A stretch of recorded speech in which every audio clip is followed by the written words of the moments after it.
আজকে যেমন আমাদের ফার্স্ট আমরা যখন ক্লাসে আসছি, আমি যখন ফার্স্ট এন্ট্রি নিচ্ছি, সব সারাদিনের কি হয়, একটা তোমাদের হাসি মুখটা দেখে একটা গুড আফটারনুন বললে কি হয়, এনার্জিটা তোমরাও পাচ্ছ, তার সাথে আমি পাচ্ছি কাজ শেখাবা, তাই তোমাদের থেকে তো একটুখানি উইশ আশা করতেই পারি, তাই তো? তাদের প্রত্যেকদিন আমরা সবাইকে এই উইশটা করবো, শুধু আমাকে না, ফ্রেন্ডদেরও তোমরা বলবে গুড আফটারনুন যখন যার সাথে দেখা হবে। ফার্স্ট হলো আমাদের এইটাই, ঠিক আছে?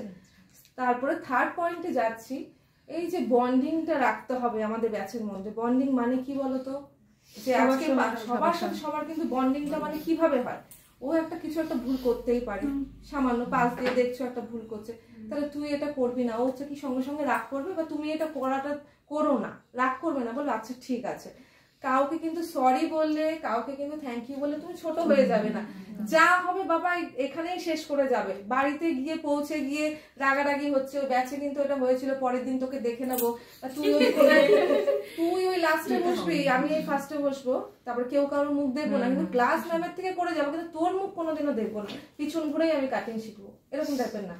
এগুলো না, সবসময় কিছু যদি হয় মনোমালিন্য, তোমাদের হবে না আমি জানি, অনেক বড় তোমরা সিনিয়র, সব অনেক কিছু কাটিয়ে তোমরা আজকে এখানে এসেছো, না না ওটা ভালো ফ্রেন্ডশিপ হবে।